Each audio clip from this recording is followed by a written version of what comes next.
오늘은 성령 강림 주일입니다. 우리가 부활 주일을 지나고 나서부터 7주간 동안 오늘까지 다시 세우는 교회 시리즈 설교를 7번째 하고 있습니다. 오늘은 마지막으로 성령으로 세워지는 교회라는 제목의 말씀을 함께 나누려고 합니다.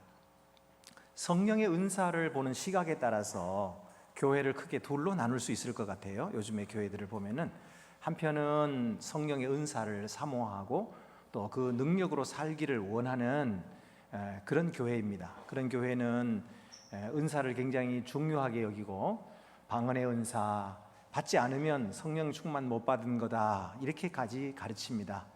이분들은 아주 열심히 봉사하고 그런 것을 중요하게 여기고 또 이렇게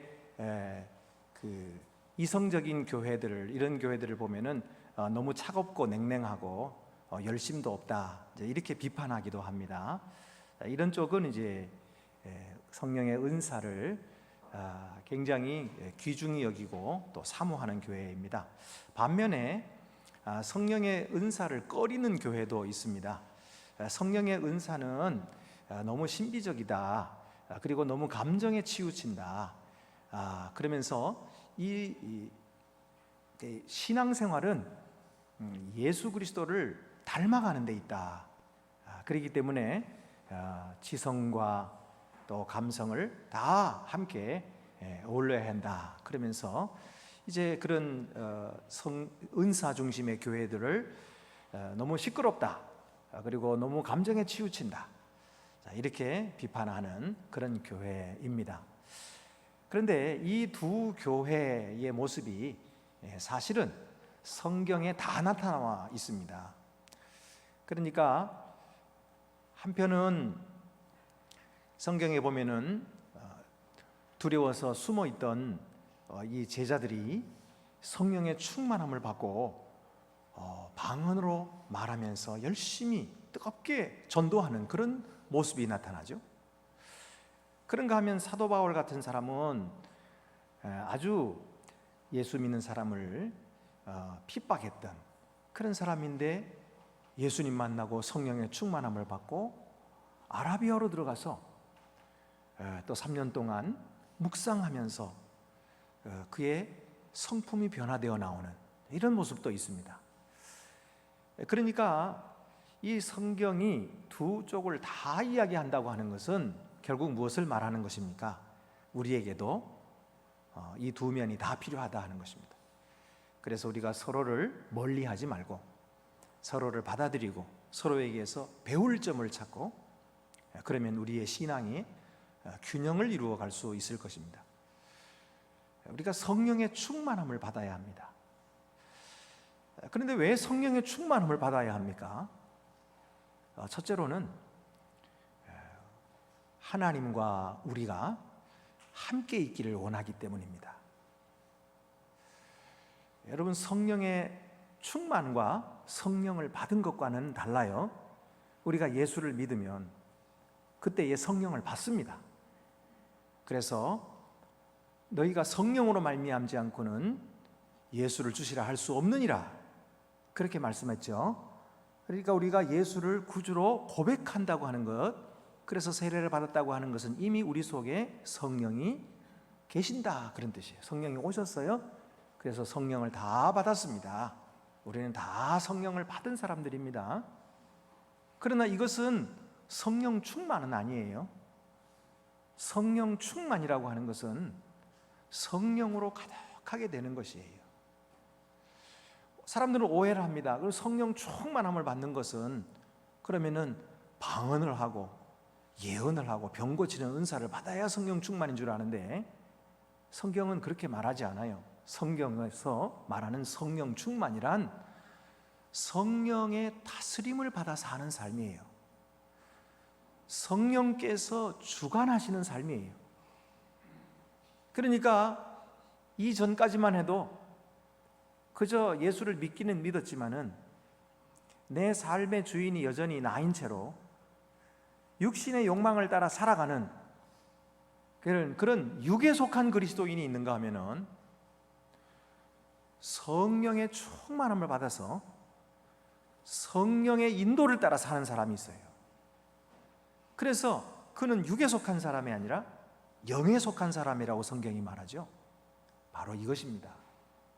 우리가 예수를 믿었다, 그러니까 구원받았다 하는 것으로 만족해서는 안 되고, 이젠 정말 성령을 우리에게 주신 이유, 그리고 하나님께서 성령을 주신 그 목적을 이루기 위해서 우리는 성령의 충만함을 받아야 됩니다.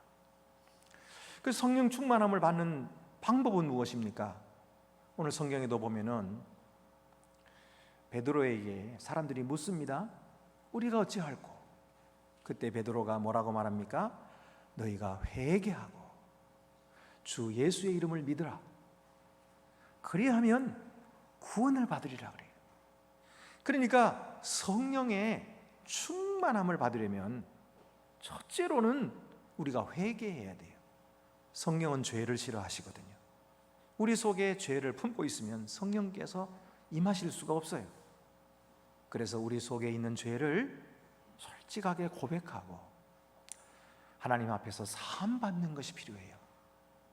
그리고서는 주여 성령이 내 안에 오시옵소서 하고 모셔드리는 거예요. 성령은 하나님이시거든요. 그렇기 때문에 그분은 인격이신 것입니다. 하나님의 뜻이 우리 속에서 이루어지도록 그분을 영접하면, 그러면 주님께서는 기뻐하셔서 성령이 우리 속에 오셔서 충만하신 거예요.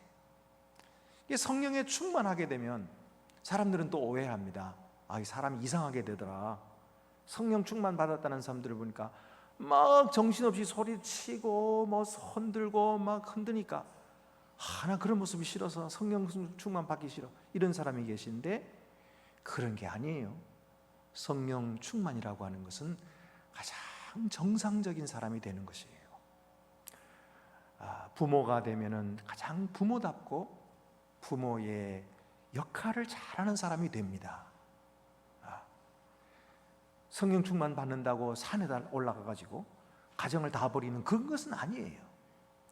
공부하는 학생은 성령의 충만함을 받으면 공부할 재미가 나고 열심히 나요.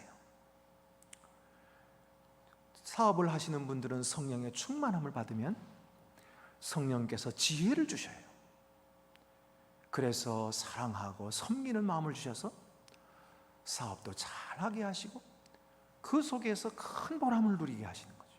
이렇게 성령의 충만함은 사람을 정상으로 만들고 바르게 만드시는 거예요. 그래서 여러분, 예수 그리스도의 성품을 닮아가기를 원하십니까? 그렇다면 성령의 충만함을 받으세요. 성령의 충만함을 받아야 우리가 예수 그리스도의 성품을 닮아갈 수가 있지, 우리가 배운다고 해서 닮아가는 것이 아니에요. 우리가 힘쓴다고 해서 닮아갈 수 있는 것이 아니에요. 이것은 우리 힘으로 할 수가 없어요. 내 자신을 변화시킬 수 있는 능력이 내게는 없어요. 내 속에 성령이 오셔야 그 성령께서 나를 변화시키시고 그 변화의 모습이 밖으로 드러나서, 그래서 많은 사람들에게 유익을 주고 하나님께 영광을 돌리는 거예요. 그래서 여러분, 우리가 성령의 충만함을 받아야 되는데, 성령의 충만함을 받아야 하는 이유가 바로 우리가 하나님의 자녀들이기 때문입니다. 하나님의 자녀들은 성령으로 거듭났기 때문에 우리 속에 성령이 계시거든요. 충만하지 못해도 계셔요. 그렇기 때문에 우리의 영혼은 간절히 하나님을 사모하게 돼 있어요. 사슴이 시냇물을 찾아 갈급함같이 내 영혼이 주를 찾기에 갈급하니이다. 시편의 기자가 그렇게 고백하죠. 우리도 마찬가지예요. 우리 속에도 하나님과 함께 있고자 하는 간절한 마음이 있는 거예요. 그런가 하면 하나님께서도 우리와 함께 있기를 원하세요. 그래서 구약 성경에서부터 하나님께서 영을 부어놓으시고 그의 종들에게 영을 주시고, 그래서 하나님이 그들 속에 거하시기를 원하셔요. 여러분, 오늘 성경에도 보면은 모세가 70인의 장로들을 회막에 다 모아서 그들에게 말씀을 전할 때에 성령이 그들에게 임하셔서 그들이 일시적으로 방언을 했어요. 그런데 그 자리에 함께 있지 못했던 두 장로가 있었는데, 그들이 장막 속에 있었는데 그들도 성령을 받고서는 거기에서 방언을 한 겁니다. 이 소식을 여호수아가 듣고 모세에게 일러 바쳤습니다. 모세여, 저 사람은 여기 오지도 않았는데 저렇게 방언을 하고 있으니 그거 못하게 하십시오, 금하십시오 라고 말했거든요. 그때 모세가 하는 말이, 네가 내 앞에서 시기하느냐? 그 사람들에게 하나님께서 성령을 주셨는데 나는 이 모든 백성들에게 하나님이 성령 내리시기를 원하노라, 그렇게 이야기를 했어요. 그 말이 무슨 말일까요? 모세는 예언자거든요. 앞으로 장차 하나님께서 만민들에게 주의 영을 부어주실 것을 예언한 거예요. 뿐만 아니라 이 성령이 모든 백성에게 내리게 되면 어떻게 될까요? 성령 받은 자마다 그 마음이 정결해집니다. 거룩해져서 하나님께 영광을 돌릴 뿐만 아니라 그들이 성실하고 기쁨으로 하나님을 섬겨요. 그렇기 때문에 무슨 일을 맡기든지 그 일에 아주 충성된 사람이 되거든요. 그래서 모세가 하는 말이, 우리 모든 백성들에게 이 성령이 내렸으면 좋겠다, 그렇게 말한 것입니다. 여러분, 하나님께서 예수 그리스도를 통하여서 우리를 구원하신 것은 우리에게 성령을 주시고 우리 속에 거하시고 하나님이 함께 계시기를 원하시기 때문입니다. 오늘 성경 말씀을 보면은 사도행전 2장 43절에 사람마다 두려워하는데 이런 말씀이 나와요. 여기 사람마다 두려워한다는 말이 무슨 말일까요? 왜 교회를 사람들이 두려워해요? 왜 교인들을 사람들이 두려워합니까? 뭐 그 사람들이 힘이 있어서 그래요? 그 사람들이 무슨 권력이 있어서 그래요? 아니에요. 그들은 보통 사람들이었어요. 그런데 그들 속에 하나님이 계심을 알았어요. 하나님의 임재가 교회 가운데 있고 하나님의 임재하심이 성도들 가운데 계신 것을 그들이 보았기 때문에 사람마다 두려워했던 거예요. 여러분, 하나님께서는 오늘도 교회를 통해서 이 세상 사람들이 하나님의 임재를 보게 하시기를 원하시는 것입니다. 그래서 오늘 우리들의 모임 속에 하나님의 성령이 임재하셔서 세상 사람들이 교회를 통해서 하나님의 영광을 보기를 원하시는 것입니다. 그래서 여러분, 우리가 성령의 충만함을 받아야 하는 것입니다. 또 44절 말씀 보면은 믿는 사람이 다 함께 있어 그랬어요. 그들은 하나님의 모임을 즐거워했어요. 서로가 만나기를 좋아하고 얼마나 기뻐했는지 몰라요. 뿔뿔이 흩어져 있는 것이 아니에요. 한 성령을 받아서 한 형제자매 된 것이 너무 좋아서 함께 있고 공동체를 이루어서 함께 예배하고 함께 찬양했던 것입니다. 여러분, 사랑하는 사람들 아시죠? 이렇게 연인들을 보면은요, 얼마나 함께 있고 싶어 하는지 몰라요. 하루 종일 이야기하고 하루 종일 만나 있으면서도 밤늦게까지 이야기를 하고서는 집에 데려다 주러 와가지고도 뭐예요? 그냥 더 있고 싶어 하는 거예요. 그래서 헤어진다 인사한다는 게 1시간 동안 또 인사를 하는 거예요. 헤어지기 싫어서. 그리고는 또 집에 가가지고는 뭐예요? 또 전화해요. 전화통 붙잡고 또 새벽 2시, 3시까지. 그 다음날 만나도 할 말이 왜 그렇게 많은지, 날마다 만났으면서 또 무슨 할 말이 그렇게 많은지, 이게 뭐예요? 사랑이거든요. 여러분, 우리가 예수 그리스도 안에서 성령의 충만함을 받으면 이 사랑이 넘쳐납니다. 그래서 형제 자매들을 볼 때에 만나는 것이 기쁘고 또 그들을 보면서 호기심이 나는 거예요. 저분은 어떤 분일까? 저분의 믿음은 어떠할까? 그 믿음을 배우고 싶다. 그래서 또 이야기하고 싶은 거예요. 그래서 헤어지기가 싫어요. 끝나고 다 헤어져야 되는데 헤어지기 싫어가지고 문 밖에서 또 2명, 3명 모여서 또 이야기하다가 흩어지고. 여러분, 이것이 바로 교회입니다. 다시 만나고 싶은 마음, 모이고 싶은 마음. 그래서 이것이 성령의 충만함을 통해서 주어지는 것입니다. 두 번째로는 성령이 자유를 주십니다. 그래서 우리로 하여금 참 사랑을 하게 하시는 거지요. 성령은 자유의 영입니다. 그래서 성령이 오시면 죄로부터 벗어나게 하시고, 성령이 임하시면은 죽음에서부터 해방하게 하시고, 성령이 임하시면은 심판도 벗어나게 하세요. 성령이 임하시면 특별히 우리가 정욕에서부터 벗어나요. 욕심에서부터 해방됩니다. 오늘 성경을 보면은 참 신기한 일이 벌어지죠. 44절 45절에 보면은 모든 물건을 서로 통용하고 또 재산과 소유를 팔아 각 사람의 필요를 따라 나누어 주며. 왜 이렇게 나누어 주는 겁니까? 그들이 욕심의 굴레에서 벗어난 거예요. 그래서 가난한 사람을 볼 때 그들을 사랑하게 되고 이 욕심에서 벗어나 나눠줄 수 있게 되는 거예요. 목사님, 기독교는 사유재산을 인정하지 않습니까?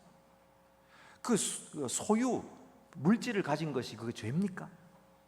이렇게 물으시는 분이 계신데, 아니요, 그건 죄가 아닙니다. 하나님께서도 허락하셨고 자기의 사유재산뿐만 아니라 그것을 늘리는 것도 허용하셨어요. 그러면 왜 이렇게 나눠주는 겁니까? 여러분, 이분들이 나눠줄 때에 이 물질이 죄다, 그래서 눈 딱 감고 다 내버리고 그런 게 아니에요. 이거 소중했어요. 소중한데 그런데도 불구하고 그것을 팔아서 필요한 사람들과 함께 나누어 썼다는 거예요. 물론 이 일이 계속되지는 않았습니다. 많은 사람들로부터 칭송받는 것도 계속되지는 않았어요. 이 시간이 끝나고 나서는 그 다음에는 핍박이 왔고, 그래서 많은 그리스도인들이 세상으로부터 핍박당해서 뿔뿔이 흩어지기도 했어요. 오늘날까지도 그 핍박은 이어집니다. 그런데 성경이 이것을 기록하는 것을 보면은 이것은 바로 천국의 모습을 우리에게 보여주는 거예요. 왜냐하면 그들의 눈이 뜨여졌거든요. 이 세상에 물질이 다가 아니다. 그것이 아니라 영원한 세계가 있구나. 이 물질은 다 사라지더라도 영원하신 하나님이 계시고 그 하나님이 우리를 사랑하시고 자기의 독생자를 주셨다는 사실을 그들이 깨달았기 때문에, 그래서 이 세상에 매인 것에서부터 벗어날 수 있었던 거예요. 여러분, 오늘날 이 시대의 가장 큰 사회적인 문제가 무엇인지 아십니까? 그것은 바로 빈부간의 격차가 심하다는 거예요. 가진 사람은 점점 더 가지고 못 가진 사람은 점점 더 못 살게 돼요. 이것이 바로 자본주의의 폐해입니다. 봉준호 감독이 기생충이라는 영화를 만들었는데 세계 사람들이 환호하고 좋아하고 그리고 아카데미상까지 수상했어요. 그 이유가 뭔지 아십니까? 바로 이 문제를 건드렸거든요. 가난한 사람, 반지하에서 사는 그들의 삶을 그렸어요. 그리고 호화로운 저택에 사는 사람들의 삶을 그리고 그들 사이의 격차에서 오는 그런 갈등과 그리고 새로운 빛을 보여주었기 때문에, 그래서 사람들이, 온 세계 사람들이 이것을 환영하는 거예요. 이거는 한국만의 문제가 아닙니다. 이건 세계의 문제인 것입니다. 그런데 여러분, 정말로 이 빈부간의 격차 문제를 해결할 수 있는 방법이 있을까요? 없어요. 정치도 해결을 못해요. 교육도 해결을 못해요. 문화도 해결을 못하고 이 세상 그 어떤 것도 해결을 못해요. 왜 그런지 아세요? 우리 인간이 본성이 타락해서 가지면 가질수록 만족할 줄 모르고 더 가지려고 하는 것이 인간의 본성이에요. 타락한 인간의 본성 때문에 나눠주기 싫어하는 거예요. 그래서 이게 안 돼요. 해결 안 돼요. 두고 보십시오. 해결이 되는 거예요. 요즘에 코로나 때문에 그래도 좀 다들 일을 못하니까 좀 좋아지지 않을까 생각했는데 천만에 가진 사람은 소득이 더 많아졌답니다. 그리고 못 가진 사람은 더 없어졌대요. 어려움 중에도 나쁜 일은 또 계속되고 있는 거예요. 어떻게 하면 좋습니까? 여기에 성경이 해결책을 보여주고 있는 거예요. 그것이 바로 성령입니다.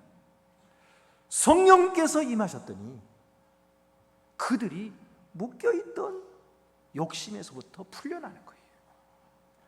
탐욕에서부터 풀려나고 자기의 가진 것을 스스로가 내놓고 사랑으로 나누어주는 거예요. 그래서 공동생활을 하고 있는 것입니다. 여러분, 우리가 지금 가지고 있는 재산 다 팔아서 이 일을 시작하자, 지금 그런 이야기 하는 게 아니에요. 그럴 수 있는 것도 아니고 그럴 사람도 없어요. 그런다고 해서 될 일도 아닙니다. 그럼 어떻게 하나요? 이거는 그냥 이상적인 걸로 흘려버려야 되나요? 아닙니다. 성경이 여기에 적혀 있는 것은 무엇이냐면 이것이 하나님의 나라라는 거예요. 그리고 우리가 이 일을 이룰 것이라는 거예요. 예수님께서 뭐라고 말씀하세요? 천국은 겨자씨와 같다 그랬거든요. 많은 씨들 중에 겨자씨는 작지만 그 씨가 자라서 많은 새들이 와서 깃들이는 나무처럼 크게 자란다고 말씀했어요. 지금 우리가 가지고 있는 이 하나님의 나라, 이 생명이 보잘것없어도 이 생명대로 살기 시작합시다. 그러면 하나님의 나라가 점점 크게 임하실 거예요. 우리가 가진 물질을 다 팔아서 줄 수는 없지만 그래도 어떤 작은 부분 하나를 팔아서 가난한 자들에게 주기 시작하고, 내가 할 수 있는 일이라도 시작해 보세요. 그러면 하나님의 놀라운 은혜가 임합니다. 내 마음에 기쁨이 충만해집니다. 하늘나라를 맛보게 돼요. 여러분, 내 것을 줬는데 손해봤으니까 기분 나쁠 것 같아요? 천만에요. 내가 얻은 것보다 더 좋아요. 하나님의 말씀에 순종하는 사람은 하나님의 나라를 경험하게 됩니다. 그리고 그것이 점점 커지게 됩니다. 그래서 마침내 온 세상을 하나님의 나라로 만들고 마는 것입니다. 이것이 바로 성령이 하시는 일입니다.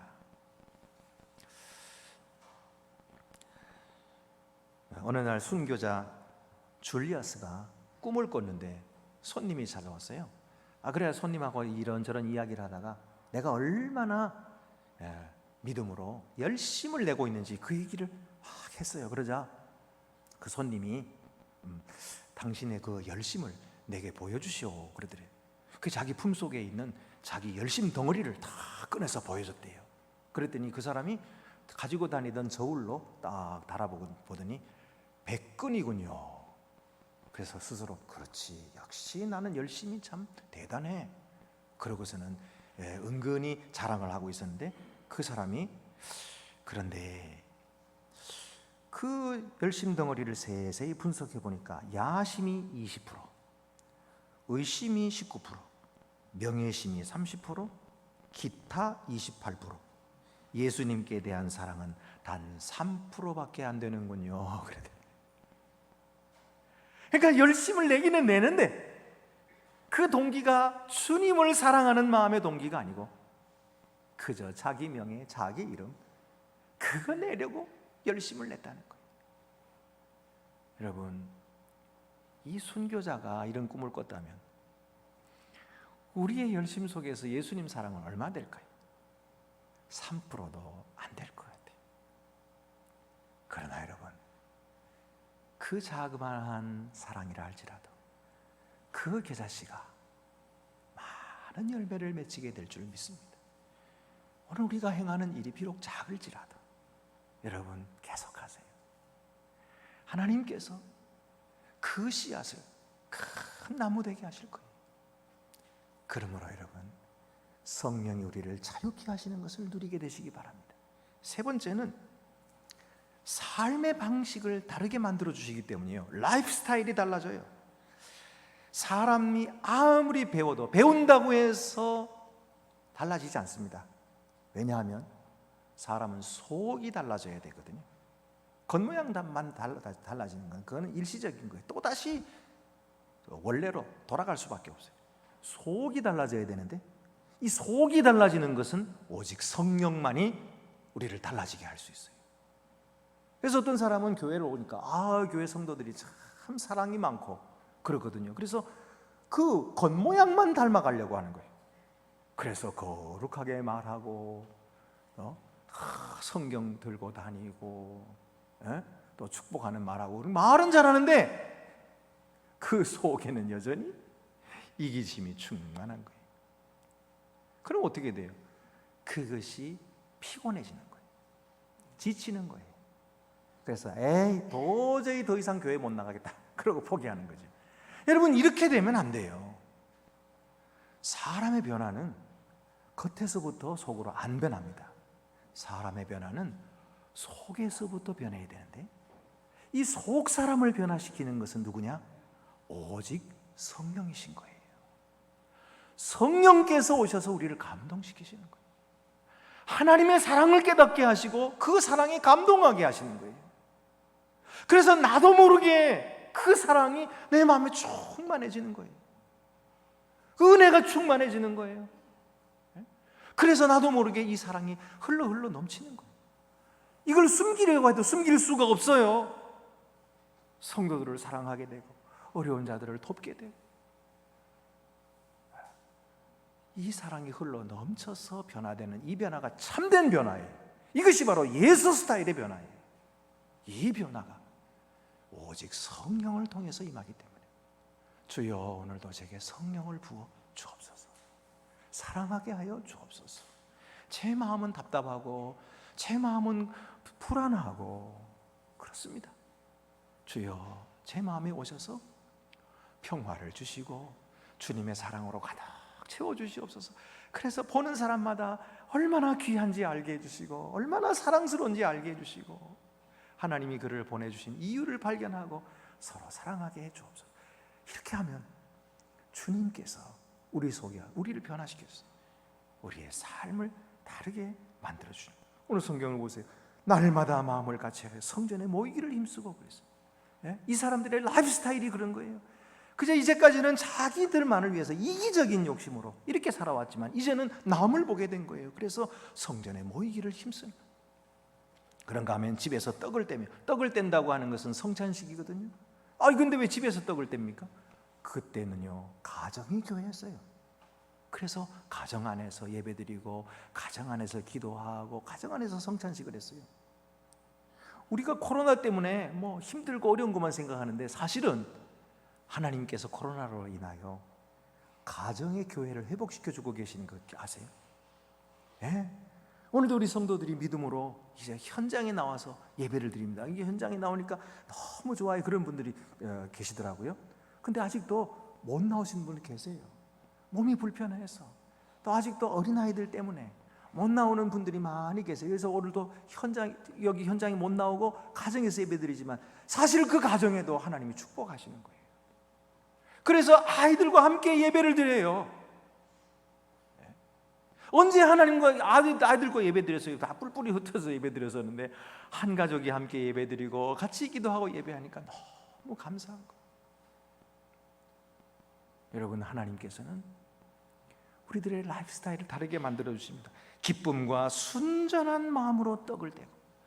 여러분, 성령이 충만한 특징이 뭐냐면 기쁨이 충만한 거예요. 탐욕이 가득한 사람은 고뇌가 충만해요. 그러나 성령이 가득한 사람은 기쁨이 충만합니다. 그래서 거짓과 불의를 멀리하니까 순전한 마음속에 평화가 찾아오고 행복이 찾아오는 거예요. 뿐만 아닙니다. 온 백성에게 칭송을 받으니 그랬어요. 사람들의 눈에 들기 위해서 행동한 것은 아니에요. 그들의 기대에 합하려고 애쓴 것도 아니에요. 오히려 하나님의 기대에 합하려고 했었고 하나님의 눈에 들려고 했었죠. 그랬더니 세상 사람들로부터 칭송을 받았던 것입니다. 우리들의 삶도 마찬가지. 우리도 사실 체면이 중요하죠. 위신도 중요해요. 만약에 우리의 체면이 완전히 손상되고 위신이 완전히 손상된다면 우리는 괴로워서 죽고 싶을 거예요. 그런데 초대교회 성도들을 보세요. 체면 위신이 문제가 아니라 아예 핍박을 받고 사회에서 쫓겨났어요. 그런데 그들은 어떻게 했나요? 기뻐하고 즐거워했어요. 하나님을 찬양하면서 의의 길을 계속해서 걸어갈 수 있었어요. 왜 그랬을까요? 바로 성령이 그들과 함께 계셨기 때문이에요. 성령의 능력을 받으면 이 세상의 위신, 체면, 까짓 거 아무것도 아니에요. 오히려 성령의 충만함을 받아서 하나님 앞에 어린아이가 되고 기뻐하며 찬양하며 다윗과 같이 찬양하며 춤을 출 수밖에 없는 거예요. 여러분, 오늘도 우리가 하나님 앞에서 어린아이같이 예배하고 있어요. 함께 일어서기도 하고 함께 앉기도 하고. 이것은 바로 우리에게 성령께서 임하셔서 하나님을 즐거워하고 하나님을 찬양하는 것을 즐거워하고 그렇게 만들어 주셨기 때문입니다. 오늘도 우리의 라이프 스타일이 달라지고 있어요. 주께서 구원받은 사람을 날마다 더하게 하시니라. 할렐루야. 교회의 성장은 사람이 이루는 것이 아닙니다. 교회가 사람 많이 끌어모으려고 애를 쓸수록 교회는 더 안 돼요. 왜 그런지 아세요? 교회 성장은 하나님이 하시는 것이기 때문이에요. 사람에게 초점 맞추지 말고 하나님께 초점 맞춰야 됩니다. 그래서 열심히 기도하면 되는 거예요. 교회 성장은 따로 없어요. 열심히 하나님께 기도하고 구하면 하나님께서 이루어주시는 거예요. 성령을 구하면 성령께서 임하셔서 교회가 부흥하게 하시고 성장하게 하시는 것입니다. 그러니 우리가 할 일은 오직 말씀에 순종하고 기도하는 것뿐이에요. 성령께 순종하고 성령을 따라서 하는 것뿐이에요. 그러면 하나님이 기뻐하시고 하나님이 하실 일을 하시는 거예요. 교회를 성장시키시고 많은 영혼들을 구원하시는 일을 우리 교회를 통해서 이루시는 것입니다. 여러분, 인생의 길에서 목마르십니까? 성령을 받으세요. 우리 주 예수께서 말씀하셨어요. 요한복음 7장 37절 39절에 명절 끝날 곧 큰 날에 예수께서 서서 외쳐 이르시되 누구든지 목마르거든 내게로 와서 마시라. 나를 믿는 자는 성경의 이름과 같이 그 배에서 생수의 강이 흘러나오리라. 여기에 생수의 강이 무엇을 뜻한다고요? 그 다음 말씀 보니까 이는 그를 믿는 자들이 받을 성령을 가리켜 말씀하신 것이라 그랬어요. 여러분, 목마르거든 내게로 와서 마시라. 그리하면 믿는 자들에게 성령을 주셔서 생수의 강처럼 흘러넘치게 될 것이라 그랬어요. 오늘날 얼마나 많은 젊은이들이 목이 말라 헤맵니까? 술 마시면 그 목마름이 해소될 줄 알고 술을 마시고 마약하고 그리고 음란에 빠지고 그러면 좀 만족할 줄 알지만 만족은 무슨 만족이에요. 그 당시는 그럴 것 같아도 그 다음날 아침에 일어나면 더 목마른 거예요. 더 비참한 거예요, 인생이. 왜 그런지 아십니까? 인간은 하나님 없이는 만족할 수 없도록 하나님께서 만들어 놓으셨기 때문에 그래요. 인생의 목마름은 그저 그렇게 돈 벌고 쾌락을 추구해서 만족되는 게 아니에요. 그 목마름은 저 속에 있는 목마름이에요. 영혼의 목마름인 것입니다. 이 영혼의 목마름은 오직 하나님만이 만족시켜 주시는 거예요. 그래서 예수님께서 말씀하셨어요. 목마르거든 내게로 와서 마시라. 성경의 이름과 같이 믿는 자에게는 생수의 강이 그 배에서 흘러나리라. 성령을 가리켜 하신 말씀이라고 했어요. 오늘도 우리 주님 앞에 나와서 마시고 그리고 가람 목마름이 다 해소되고 그리고 시원한 생수를 마셔서 하나님 안에서 참된 만족을 얻고 이 세상을 만족해 하는 그런 우리 모든 성도들과 교회가 되시기를 바랍니다. 기도드리시겠습니다. 은혜로우신 하나님 아버지, 우리에게 성령을 주심을 감사하옵나이다. 그러나 주여, 저희가 죄를 회개하지 아니하므로 성령이 충만하지 못함을 고백합니다. 주여, 저희에게 성령의 충만함을 주시옵소서. 그래서 이제는 성령을 따라 살고 성령께서 주시는 자유를 맛보고 하나님과 함께 사는 즐거움, 그리고 우리의 라이프 스타일이 달라지는 그런 놀라운 경험을 맛보는 그런 저희들이 다 되게 하여 주시옵소서. 우리 주 예수 그리스도의 이름으로 기도드리옵나이다. 아멘.